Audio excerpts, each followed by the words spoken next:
At the start of lockdown, I launched Nigel Farage Investigates. Why? Because there were stories that I felt the national press simply weren't covering. So you might have seen me going out into the English Channel, highlighting that the number of migrants illegally coming to Britain by boat was increasing. Little did I know back then that the number this year would be 8,500 already who've come via that route. I then went on to a hotel in Bromsgrove, other hotels all over the north of England, because we've got this huge number of people. I discovered 48,000 people illegally in the country waiting for asylum claims to be processed, even though 80% of them would never ever qualify. So I covered that story. The only reason Nigel Farage Investigates works is because of you. It's because of you emailing in, telling me about stories, telling me about pubs that have been done over by local licensing officers or whatever it may be. Today, as a result of an email, we find ourselves in rural Hampshire, and we're going to a village called Barton Stacey. It's just off the 303. I must have passed the sign 1,000 times, going to Cornwall on holiday and on business. I don't know much about Barton Stacey, other than it was an army camp, and that my father was commissioned into the tank regiment there in 1954. That's all I know. I've passed the road sign time and again.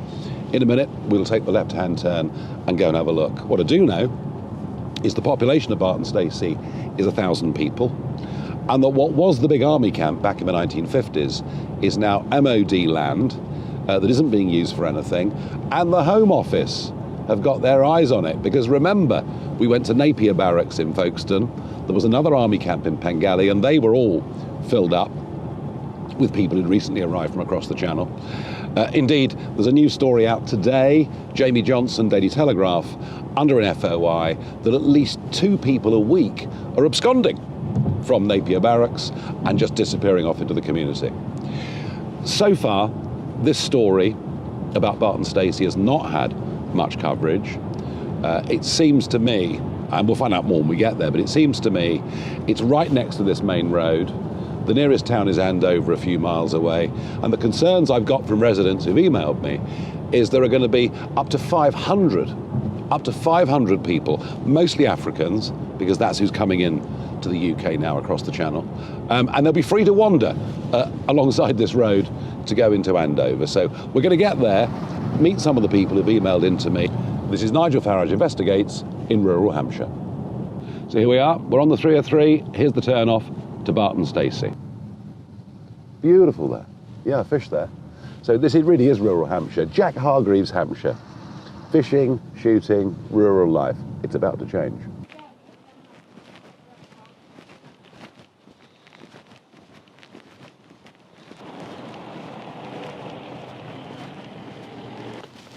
So this is Barton Stacey. It's the quintessential English village here in Hampshire.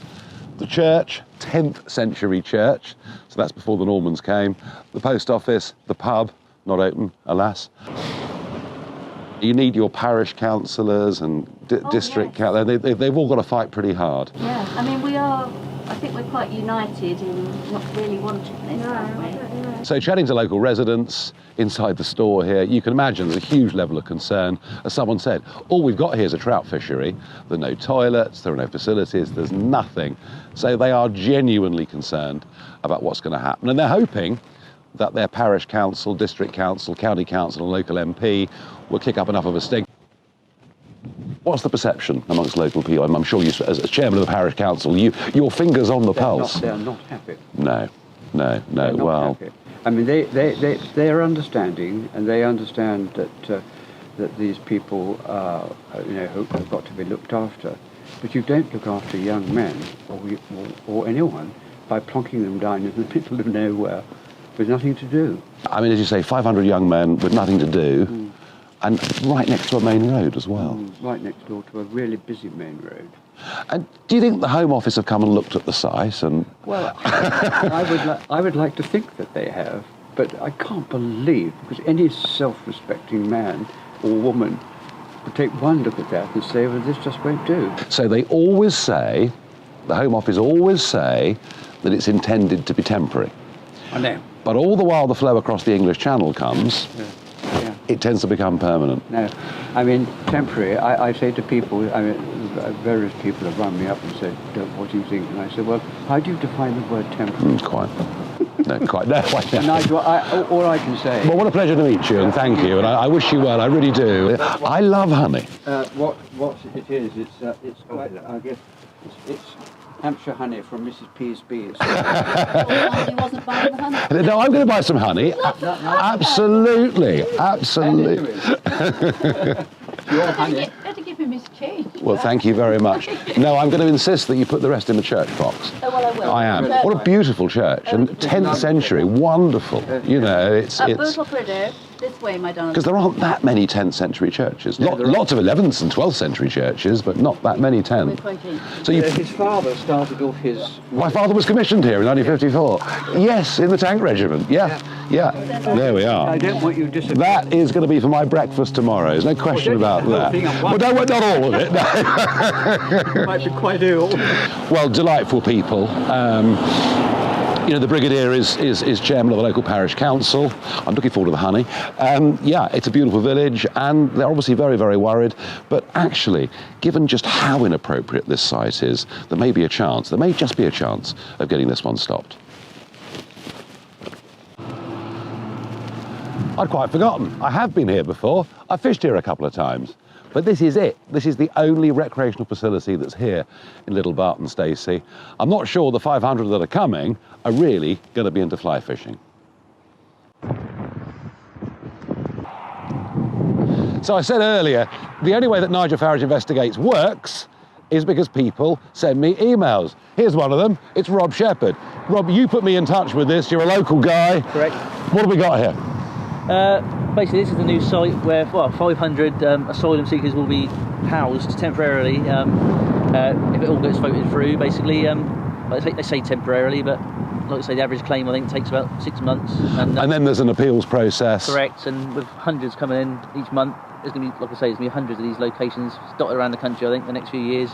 So this is 500 porter cabins they're going to put on what was an army barracks going back years and years.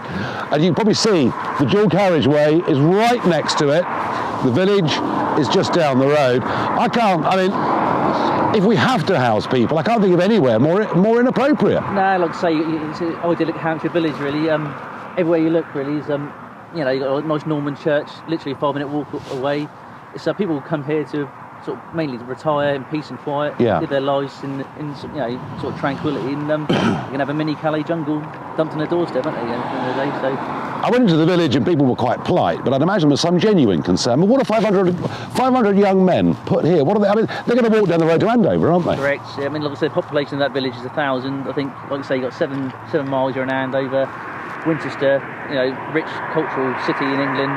Again, it's only 4-5 miles that way. Yeah. So again, it's not what people voted for. I don't believe, you know. And I think the major problem is you need to sort of stop it at source before it gets to this stage.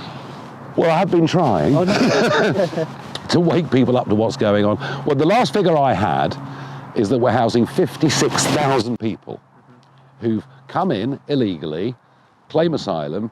80% don't even qualify to begin with, and yet we try and do deportations, and all the love is protest and say we're being beastly. I know. Well, thank you so much for. You keep up the good work. You know, I know. By whatever means, I will keep doing things. I think the question is it fair? Is it reasonable that in this village of 1,000 people, they're about to have, if the Home Office go ahead with their plans, and I see no reason why they won't, is it fair and reasonable they have 500 people plonked right on their doorstep, virtually none of whom will even speak English? Why has it got to this? Well, when I started doing this, there were 48,000 people being housed by the Home Office who'd come here illegally. The last I heard, that figure is 56,000, and virtually nobody is being removed. Those who failed their asylum claims aren't being removed.